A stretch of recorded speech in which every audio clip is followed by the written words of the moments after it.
Để anh hộ cho. Đằng nào cũng là việc trong nhà.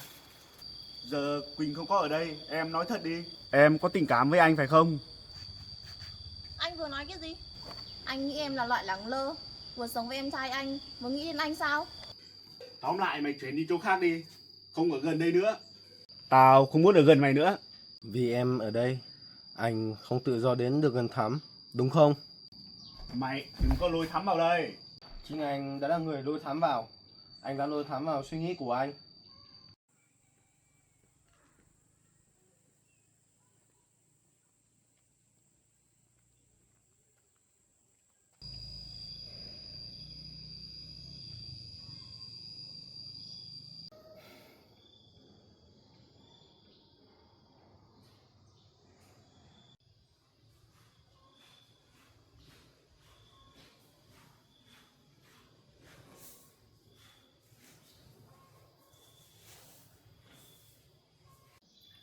Anh Quỳnh, nếu gia đình mình còn ngày càng phức tạp rồi, anh định như thế nào? Anh cũng đang nghĩ chuyện của Tâm Ảnh còn chưa kịp xong. Bây giờ anh ấy lại lôi chuyện nhà cửa ra. Nếu cứ nói trong lúc tức giận này thì càng hỏng. Em sợ anh Quý nghe lời về một người bạn kia. Em thấy tên đó rất kích động, không phải là một người bạn tốt. Anh cũng thấy vậy. Từ lúc tên kia xuất hiện, anh thấy anh Quý càng ngày càng căng thẳng hơn. Trước đây, anh ấy còn biết ngập ngừng, tránh né ánh mắt. Bây giờ có người đứng ở sau lưng, anh ấy càng bể thêm. Nếu mẹ anh chưa về thì sao? Anh Quý bảo mai nói tiếp, nhưng mà mẹ anh đi làm xa, cuối năm mới về mà. Đúng rồi, mẹ anh chưa về ngay. Anh cũng vừa mới nghĩ đến chuyện đấy. Ước gì có mẹ ở ngay lúc này thì anh với anh Quý đã không khó xử. Anh đang sợ phải tự mình đối diện với anh ấy đúng không? Anh không sợ. Anh không muốn nói sai một câu để tình anh em rạn nứt không được tốt đẹp như trước nữa. Anh Quý sai, anh biết. Nhưng mà dù gì anh ấy cũng là anh trai ruột của anh. Nếu có thể quên được anh ấy thì anh vẫn muốn thử. Nhưng mà anh cũng đừng nhường quá. Hôm qua anh Quý đã lấy chuyện nhà cửa để ép mình rồi. Nếu anh cứ mềm, anh ấy sẽ nghĩ anh sợ. Anh sẽ không bao giờ mình cái sai. Nhưng mà anh cũng không muốn biến chuyện này thành cuộc tranh giành. Nhà cửa này là của bố mẹ để lại. Chia nhau thì cũng phải rõ ràng ra. Chứ không phải lúc tức giận muốn làm gì cũng được. Vậy, lần nữa anh ấy về, anh định nói gì? Anh sẽ nói chuyện riêng với anh ấy. Chỉ hai anh em thôi. Không có Hải, không có mẹ em, cũng không có em ở nữa. Có những câu nói trước mặt mọi người, anh ấy sẽ tự ái. Anh nói riêng với anh ấy có ổn không? Em sợ anh ấy lại nóng. Anh sẽ không cái, anh chỉ nói đúng ba điều thôi. Thứ nhất, việc nhà cửa phải đợi mẹ anh về mới được giải quyết. Còn anh Quý lúc tức giận không được đuổi anh đi. Thứ hai là không được để Hải xem ra chuyện ở trong gia đình mình nữa. Thứ ba là chuyện của em, anh ấy phải dừng hẳn. Anh nói được như vậy thì tốt. Nhưng nếu anh ấy không nghe thì sao? Nếu mà anh ấy không nghe thì anh cũng không còn cách nào mềm lòng nữa. Lúc đấy anh phải bảo vệ em trước, rồi mới tính đến chuyện anh em sau. Em không muốn anh vì em mà mất đi anh trai. Em đừng nghĩ nhiều, chuyện này không phải là lỗi của em. Anh ấy biết tự đi sai được, chứ không phải anh tự ôm lỗi lo người mình hết. Em cứ ở trong nhà đi, lát nữa anh ấy về để anh tự ra nói chuyện. Em không phải ra ngoài đâu. Vâng, nhưng anh hứa với em một điều. Dù anh ấy có nói gì thì anh cũng đừng động tay. Anh hứa, anh cũng không muốn thắng anh ấy bằng nắm đấm. Anh chỉ muốn anh ấy hiểu ra. Em mong anh ấy hiểu. Anh cũng mong vậy. Lát anh ấy về, anh sẽ nói chuyện đàng hoàng.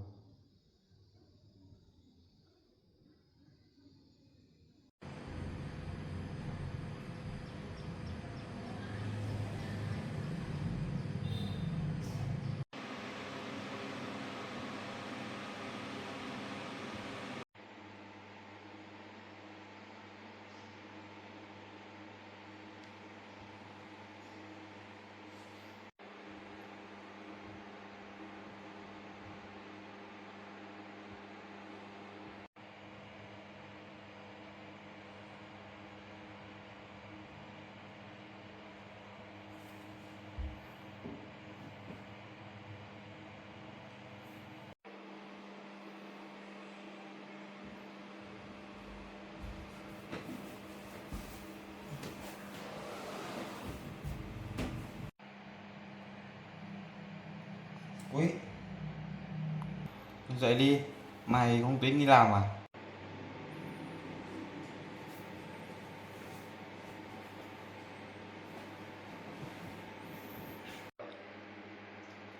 Mày định nghỉ việc ở đây luôn à? Mà nằm ngủ từ tối qua đến bây giờ. Đi làm gì? Đi công trình gặp thằng Quỳnh. Nó đứng đấy, nó chỉ đạo tao. Mày bảo tao chịu được sao?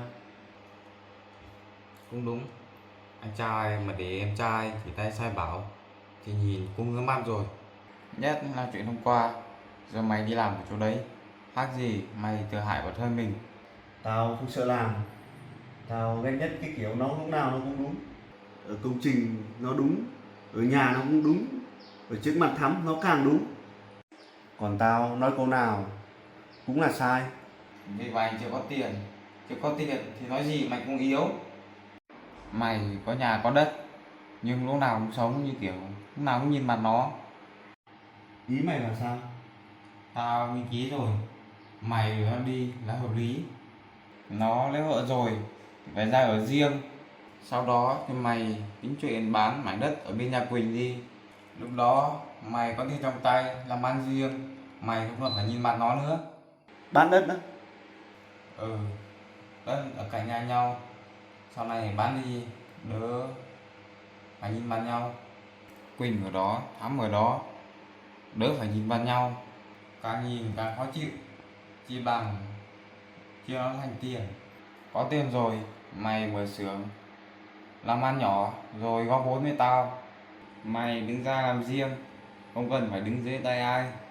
Đất ở đấy, tao đâu có phải muốn bán là bán được. Mẹ tao còn sống, còn thằng Quỳnh ở đấy. Thế nên phải làm từng bước. Bước đầu tiên là phải làm cho cảm giác thằng Quỳnh không còn sống được ở đấy nữa. Khi nó đi, người ngoài nhìn vào là trái đất, thấy đất đấy bỏ không. Mày nói với mẹ, đất ở đấy cũng phí, thà bán đi chia tiền nhau cho rõ ràng. Mày nghe có hợp lý không? Nếu mẹ tao không đồng ý thì sao? Mày phải đánh vào cái lý.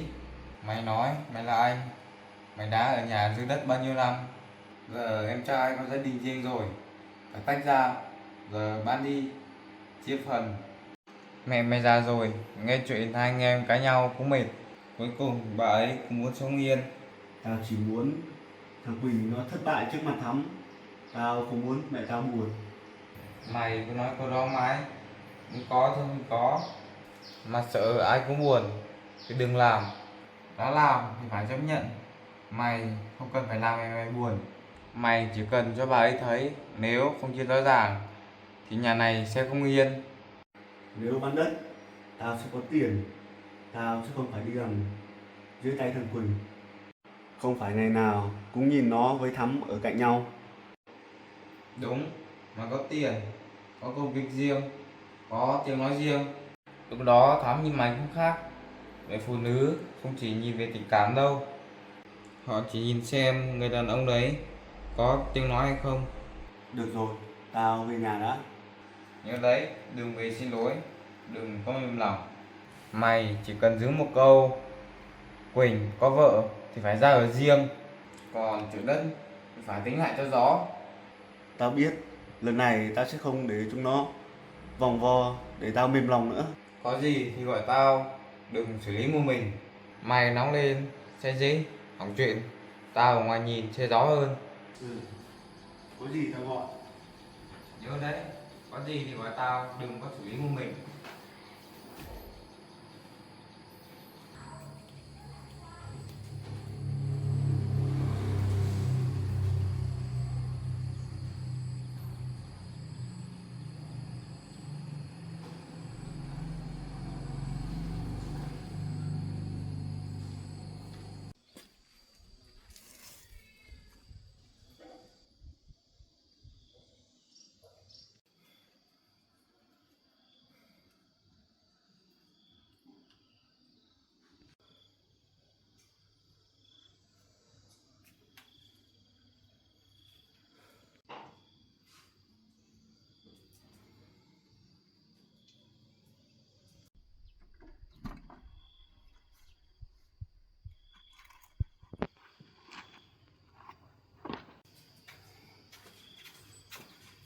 Anh Quỳnh, anh Quý vẫn chưa về à?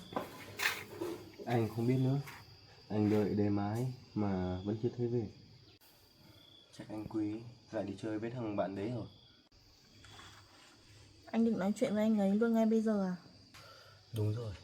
Anh muốn nói chuyện với anh ấy trong lúc anh ấy đầu óc tỉnh táo nhất. Không có người ngoài, không gây vái. Nhưng xem ra anh ấy vẫn chưa muốn đối diện. Anh đừng nghĩ nhiều quá. Anh biết rồi.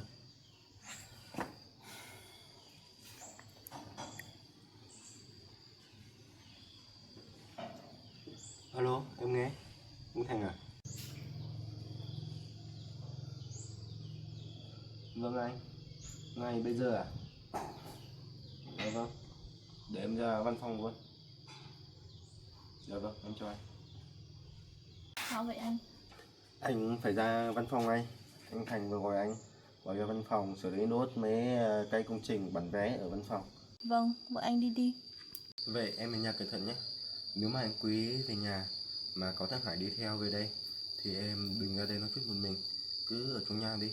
Để anh về rồi anh khác về nói chuyện với anh Quý sau. Vâng, em biết rồi. Anh vào nhà thay quần áo đi làm này.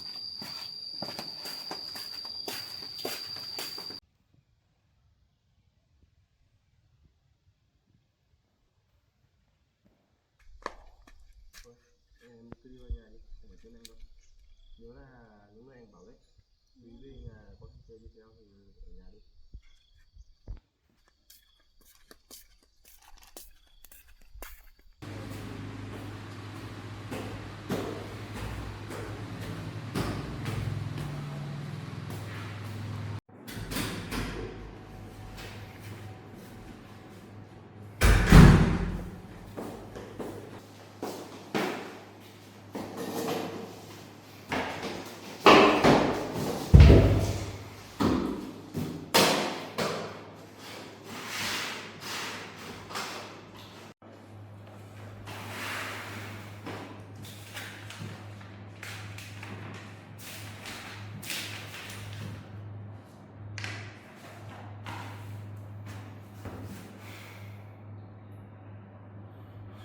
Anh Quý hôm nay lại không đến rồi.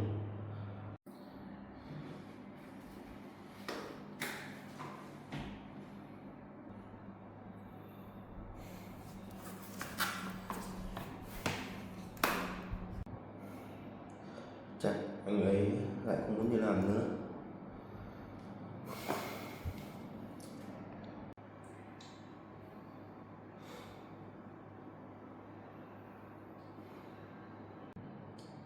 Mình đã cố muốn nói chuyện đồng hòa, nhưng anh Quý lúc nào cũng muốn tránh né mình. Mình không biết phải kéo anh ấy về như thế nào nữa.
mình phải điều tra lại số nữa.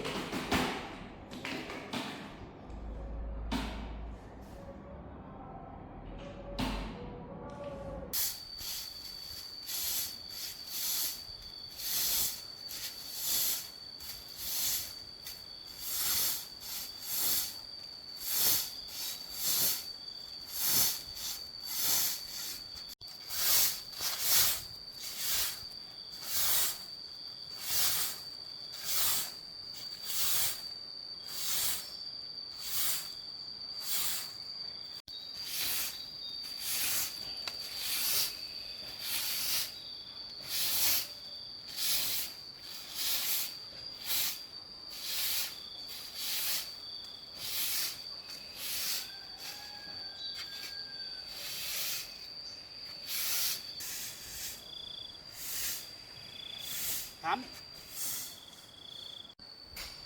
Anh Quý mới về à? Hôm nay anh không đi làm sao? sáng nay em có chút việc. Chiều này anh tính sau. Vâng, vậy anh về thì đi nghỉ đi.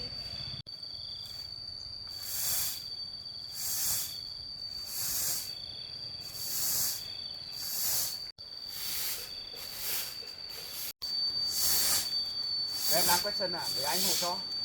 Không cần đâu, thì này nhẹ em làm được. Để anh hộ cho. Đằng nào cũng là việc trong nhà. Anh Quý, thật sự không cần đâu. Anh mới về, anh cứ lên nhà nghỉ đi.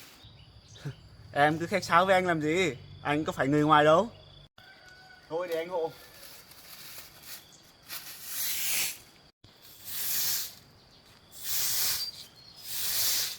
Thắm này. Hôm qua anh có lỗi với mẹ em. Lúc đó anh nóng quá. Hải cũng nói khó nghe. Em đừng trách anh nhé.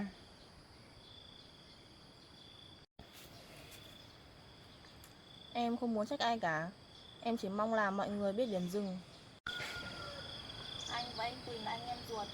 Em thật sự không muốn vì chuyện này nó mất tình cảm.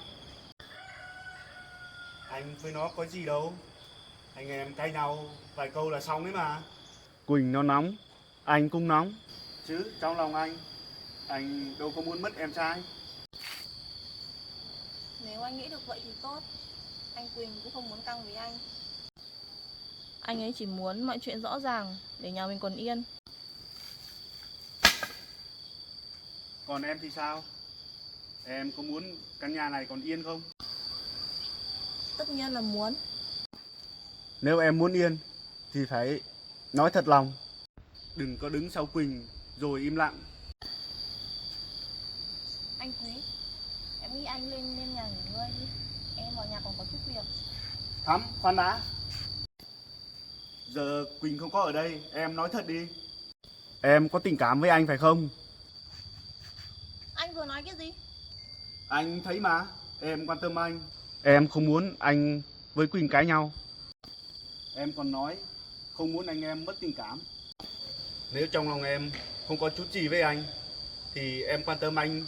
Thì sao em để ý anh như vậy? Anh Quý, anh hiểu sai rồi. Em quan tâm anh vì anh là anh trai của Quỳnh. Vì em không muốn gia đình anh ấy tan nát. Không phải vì em có tình cảm nam nữ với anh.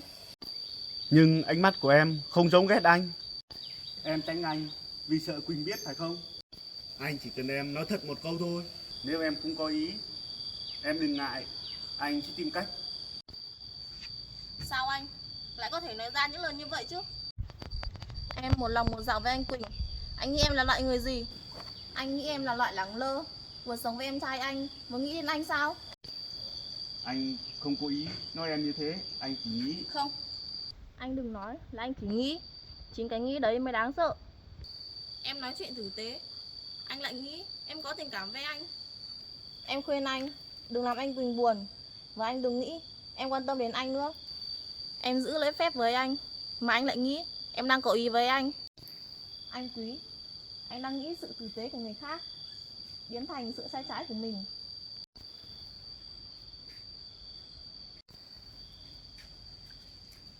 Thắm, Anh đừng nói nữa. Em xin anh giữ tự trọng lời nói của mình. Anh là anh trai của anh Quỳnh. Dù em với anh Quỳnh chưa làm lễ cưới, nhưng trong lòng em, anh ấy là chồng của em. Anh mà còn nói những câu như vậy, không chỉ làm em sợ, mà còn tự làm mất hết sự tôn trọng cuối cùng em dành cho anh. Thắm, em nghe anh nói đã. Anh chỉ... Anh đừng có đi theo tôi. Từ giờ, khi không có anh Quỳnh ở nhà, anh đừng tự tiện sang đây nói chuyện với tôi nữa. Nếu anh còn mất thêm, thì tôi sẽ gọi cho anh Quỳnh ngay.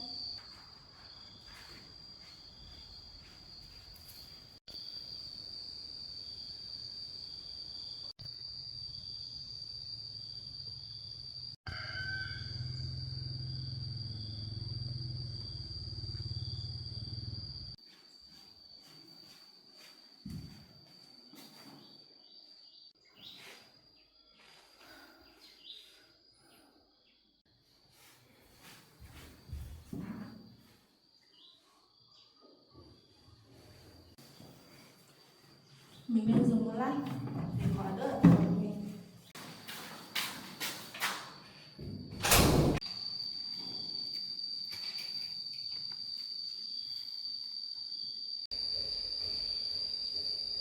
Thắm!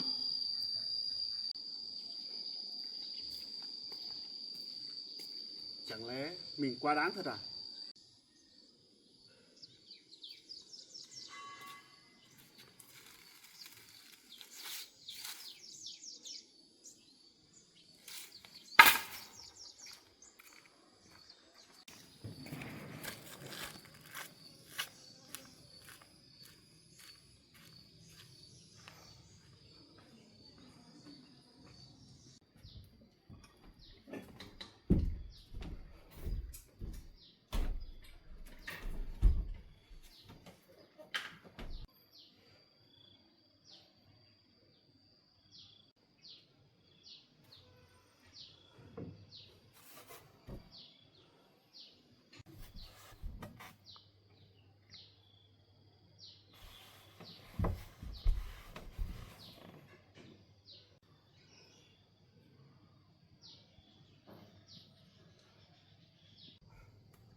Cũng muộn rồi, mình phải về nhà rồi. Công việc không thể làm dối được.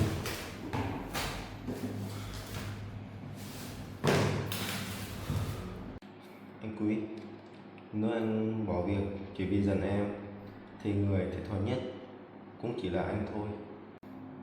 Hy vọng anh vẫn không kịp để nghĩ lại.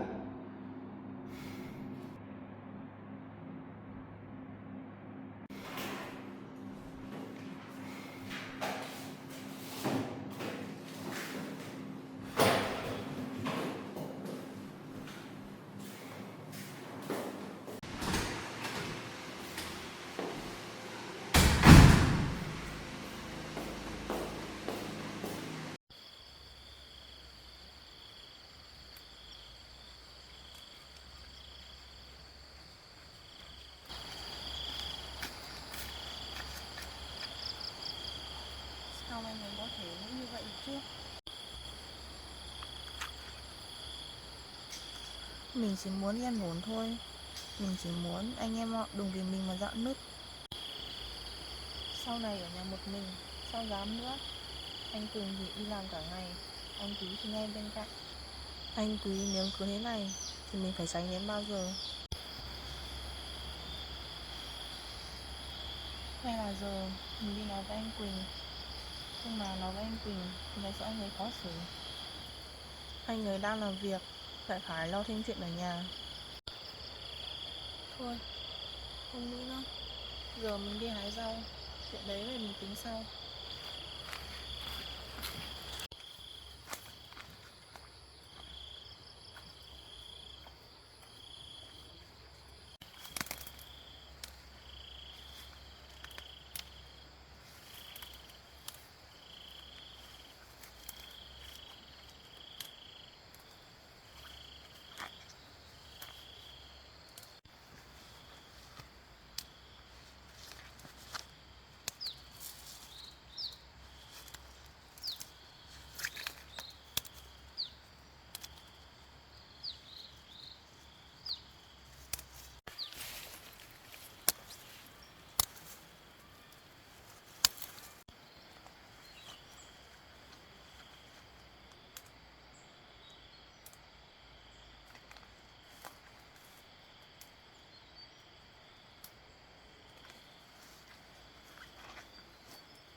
Bằng này chắc là đồ ăn rồi.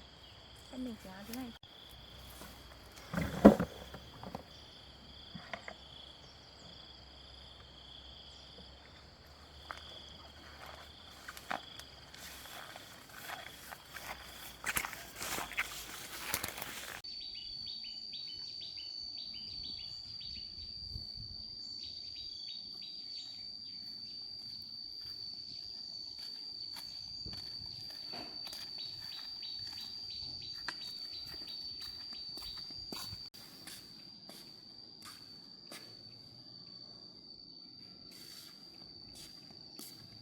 Thắm ơi, anh về rồi này. Thắm ơi, Thắm, em ơi. Lạ thật, lại không biết đi đâu rồi. Cây gùi cũng không thấy.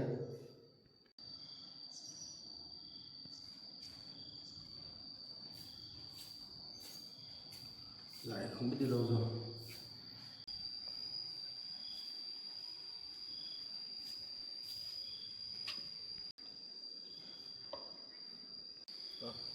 Kia ngoài là dép của anh Quý, chắc là anh ấy thì thôi. Mình đến nói chuyện này đấy.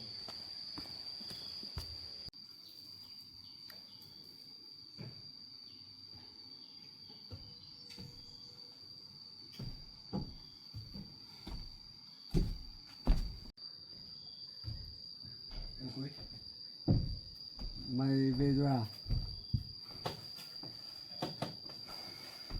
Em về một lúc, thấy anh ở trên nhà, nên em sang đây nói chuyện với anh một lúc. Nói chuyện gì? Chuyện hôm qua à? Anh Quý này, hôm qua đông người nên là ai cũng nóng.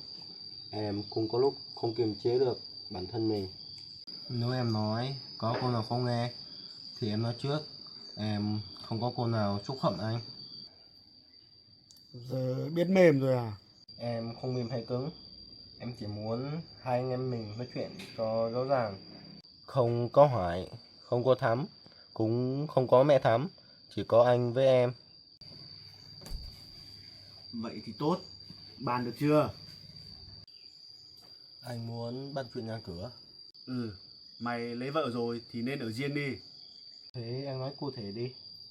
Mày xem đi, từ lúc hai vợ chồng mày ở đây, cả cái nhà này loạn lên, suốt ngày cãi nhau, chuyện này sang chuyện nọ, bạn tao đến cũng bị đuổi đi. Anh em nói chuyện lúc nào cũng như người dưng. Nếu hai đứa mày không ở đây thì mọi chuyện có đỡ rối hơn không?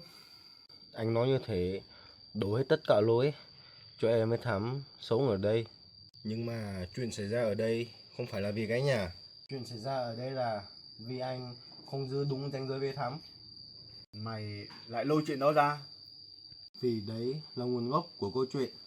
Nếu anh không lấy tấm ảnh, không nói những câu đấy ở công trình với Thắm, thì hôm qua đã không phải lôi chuyện nhà cửa ra để mà bàn. Tóm lại, mày vẫn nói tao sai hết à? Em không nói anh sai hết. Nhưng mà chuyện nhà cửa, nếu anh muốn cần, em sẽ ngồi đây để bàn lại với anh. Nhưng mà anh không thể lấy chuyện đó để mà đuổi em với Thắm đi ngay trong lúc này. Đuổi? Tao nói đúng quá, nên mày gọi là đuổi à? Mày có vợ rồi nên ra ở riêng đi. Thì chúng ta bây giờ đang ở riêng rồi, còn em sống ở căn nhà dưới kia, còn anh đang sống ở căn nhà này rồi. Hai căn nhà tách nhau, sinh hoạt riêng, bếp riêng, cửa riêng. Em đâu có chen vào nhà anh. Riêng, sát vách nhau thế kia, mà gọi là ở riêng à? Ngày nào cũng thấy mặt nhau, mày thì đi làm, Thắm thì ở nhà. Tao ở bên cạnh, thế nào cũng thành chuyện. Anh nói câu đấy không thấy vô lý sao? Không phải ở gần mà thành chuyện, là vì trong lòng anh có suy nghĩ không nên có. Nếu anh không có suy nghĩ riêng với Thắm, thì cả nhà ở gần nhau, cách nhau có 10 bước, thì cũng không bao giờ có chuyện gì xảy ra. Mày giỏi lắm, câu nào cũng đẩy lỗi về tao. Vì em không thể nhận lỗi thay anh vì chuyện đấy. Tóm lại mày chuyển đi chỗ khác đi, không ở gần đây nữa. Tao không muốn ở gần mày nữa. Anh đang nói thật đấy à? Thật, mày với Thắm chuyển đi càng sớm càng tốt. Anh không có quyền đuổi em đi như thế này. Nhà này là nhà của bố mẹ. Mẹ còn sống, là mẹ về, mẹ sẽ phân chia rõ ràng. Mẹ phân chia sao thì em sẽ nghe theo lời mẹ như vậy. Không phân chia gì hết. Mẹ nghe ai chả mềm lòng. Mày cứ đem mẹ ra làm bình phong để ở lại thôi. Anh đừng nói mẹ như vậy. Mẹ là người có quyền quyết định. Không phải anh và cũng không phải em. Tao nói lại lần cuối, mày có đi không? Anh đang đuổi em à? Tao bảo mày nên biết điều. Có gia đình rồi thì ra ngoài mà sống. Đừng bám đất của bố mẹ rồi lên mặt dạy đời anh. Anh nói quanh quẩn để làm gì? Anh đuổi thì anh cứ nói đuổi. Đừng dùng chữ biết điều để nghe nó nhẹ hơn. Mày gian xảo thật đấy. Tao nói câu nào mày cũng bẻ được. Gian xảo? Em chỉ đang nói đúng những điều anh muốn. Từ hôm qua rõ ràng anh không bàn. Anh chỉ muốn đuổi em đi. Vì em ở đây, anh không tự do đến được gần Thắm, đúng không? Mày đừng có lôi Thắm vào đây. Chính anh đã là người lôi Thắm vào. Anh đã lôi Thắm vào suy nghĩ của anh. Anh lôi cô ấy vào chuyện nhà cửa. Anh lôi cô ấy vào chuyện mâu thuẫn giữa hai anh em mình. Bây giờ anh lại bảo em đừng nhắc. Tao không muốn ở với mày nữa, mày đi đi. Em sẽ không đi khi chưa có quyền quyết định của mẹ. Và càng không đi khi anh đang nổi nóng. Mày tưởng có Thắm đứng sau là mày mạnh lắm à? Anh đừng có mà nhắc cô ấy với cái giọng đó. Sao nhỉ, động đến Thắm là mày lại nổi điên à? Vậy mày nên đưa cô ấy đi xa khỏi tao đi. Mày vừa muốn giữ nhà, giữ vợ. Mày muốn tao cúi đầu nhận sai à? Mày mơ đi. Mày tham quá rồi đấy Quỳnh. Em không tham lam. Em chỉ sống đúng ở trên đất bố mẹ để lại thôi. Còn anh cũng phải sống đúng mức của anh. Tóm lại, tao cho mày tự dọn đi. Mày còn chút mặt mũi. Đừng để tao phải nói khó nghe hơn. Anh còn muốn nói khó nghe như thế nào nữa? Chả lẽ anh muốn em quỳ xuống xin anh cho em ở lại à? Hay anh muốn để Thắm nhìn em bất lực, để Thắm nhìn em thất vọng? Mày đang dạy đời tao à? Em không dạy đời anh. Em chỉ đang nói cho anh hiểu. Hai người họ đã ghét nhau rồi. Anh đã sai rồi. Anh phải biết. Giữ mình đi. Mày ra khỏi nhà này đi. Ra khỏi cái nhà này đi. Em muốn đi. Nhà này là nhà của bố mẹ để lại. Mẹ quyết định em mới đi. Là thế phải không? Anh Quỳnh. Thôi, hai người đừng cãi nhau nữa. Anh Quỳnh, mình đi về nhà thôi. Em về đúng lúc đấy. Em nghe cho rõ này. Anh không đuổi em. Nhưng nếu Quỳnh còn muốn yên thì đem em ra ở riêng. Anh Quý, anh bảo là không đuổi em. Nhưng từng câu nói của anh đều ép vợ chồng em rời khỏi đây. Anh đừng nói như thế, anh đang nghĩ cho bọn em. Anh chỉ nghĩ để mọi chuyện được yên. Nếu muốn yên thì anh nên dừng lại. Không phải để đuổi người khác ra khỏi nhà. Đủ rồi. Em không nói nữa. Hôm nay anh muốn bàn chuyện nhà. Nhưng mà để mẹ về đã. Nhưng mà từ giờ đến lúc đấy, hai vợ chồng em vẫn ở nhà em. Không ai được phép ép cô ấy sợ hãi, phải bỏ đi. Mày cứ oai đi. Xem mày oai được bao lâu. Anh Quỳnh, mình đi về đi, đừng nói nữa. Anh Quý này, em đã có nói chuyện như kiểu hai anh em. Nhưng mà anh lại không tôn trọng em. Anh cứ ép em thì từ giờ một chuyện sẽ phải rõ ràng hơn.